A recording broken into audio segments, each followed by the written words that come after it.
well, I guess we found ourselves something to do. So, well, here we have the full extent of it. We got a few holes here, and some there, and some there.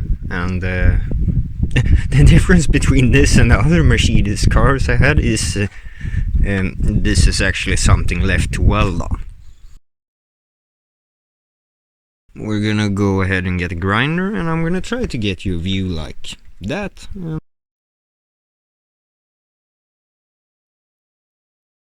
So at least we have some solid metal left, and that's good. That means we have something to build upon. So let's get the grinder and cut this out for starters.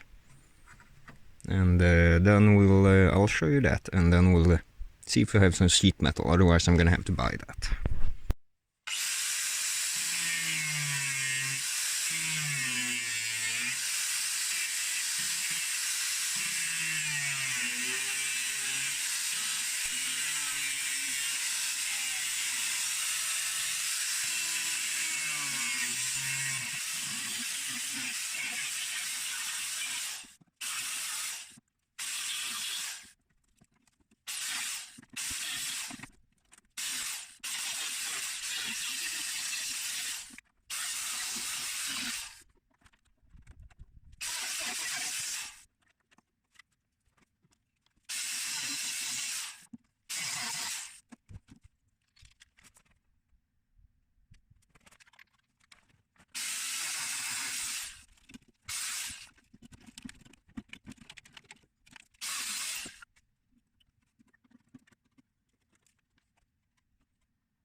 So, well, no welding for today, we're gonna show that later. But anyway, we got something done, and we got that left. So, yeah.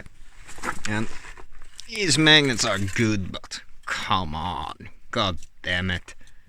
That's gonna take years to clean off. So, well, basically all we're doing is just taking the measurements, there to there, adding a bit for the curvature. And we're just gonna cut it out with this sheet metal. Well, take 5.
And well, we repeat that until we are out of holes.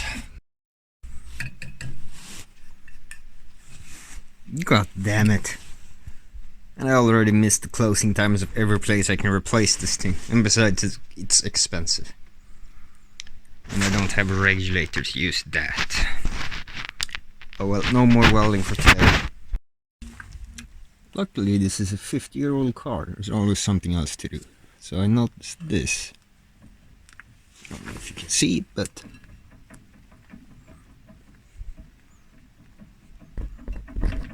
the wheel bearing is rather loose, so if I'm not mistaken, it's a conical bearing, so we can just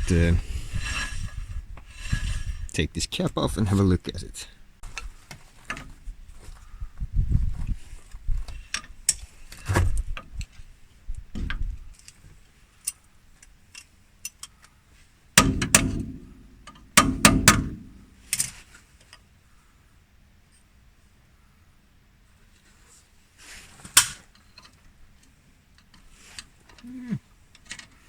I think that's supposed to be at least somewhat tight.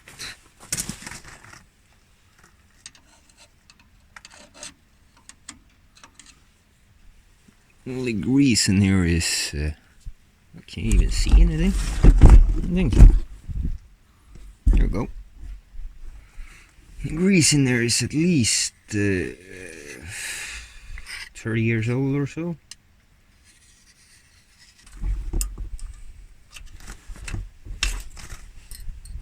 That's a bigger size.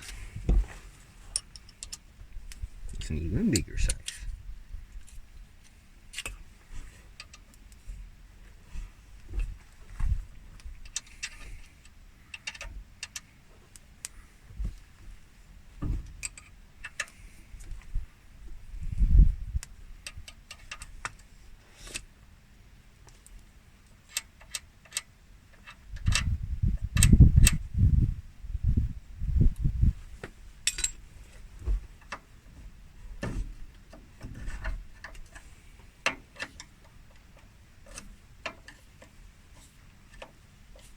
Oh, so that's how you tighten it.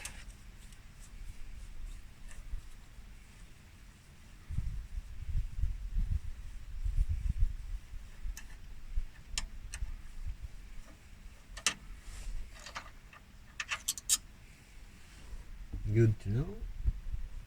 It was just basically this. So you lock it onto the threads.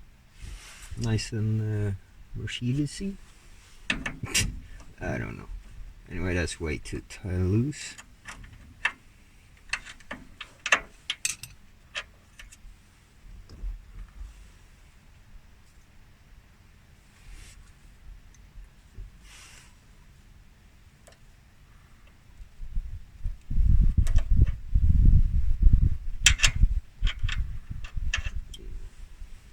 This is the outer wheel bearing. That although looks rather decent. Almost looks like it's new. So that's good.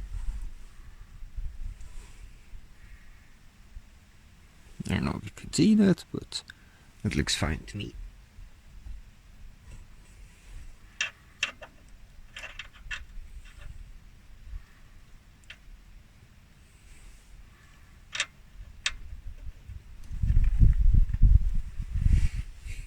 So I know these things aren't supposed to be incredibly tight, but at least have it a little bit tighter than it was.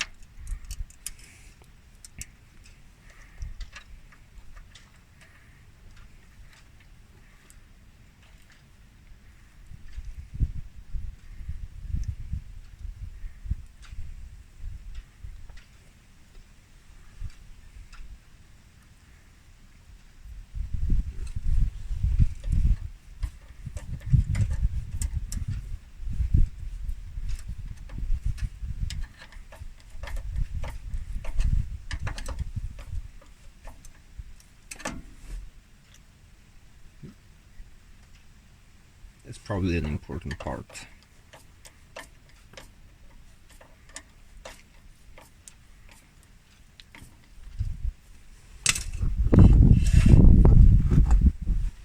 That's too tight. Let's back it off a little bit.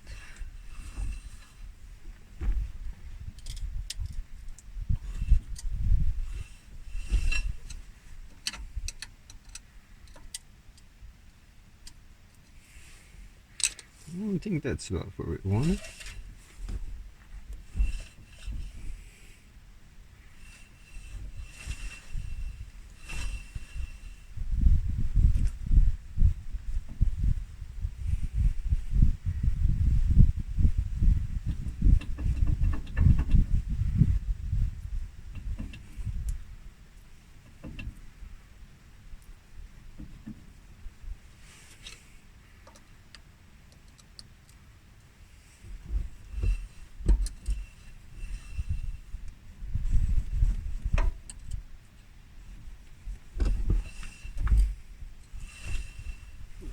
Where I want it, at least.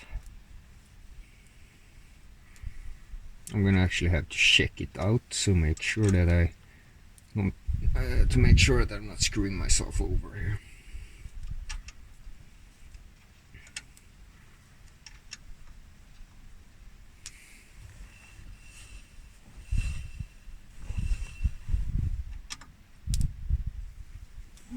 I think that's about right.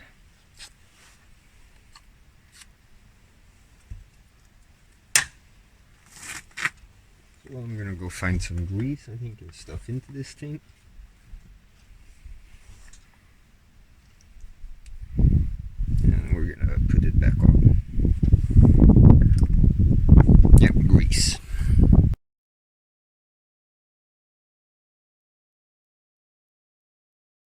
So well, today is tomorrow and a few days later. So anyway, I've finished this up, ish. I found an extra hole which I missed. They have the frame running here, and that's on the other side of it from what you can see from the wheelhouse.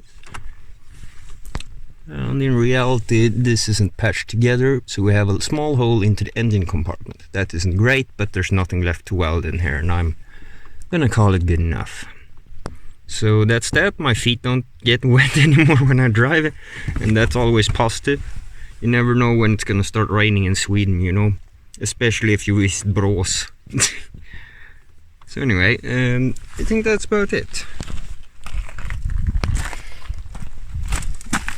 Here's a view of the outside as well. I've added those mud flaps in, so we don't have to worry about that. Behind the fender here filling up with gravel and dirt. So when I was here, I just went over everything and got rid of some more rust, brushing it off and painting it. So I'd call this project done. Now it's just the rest left.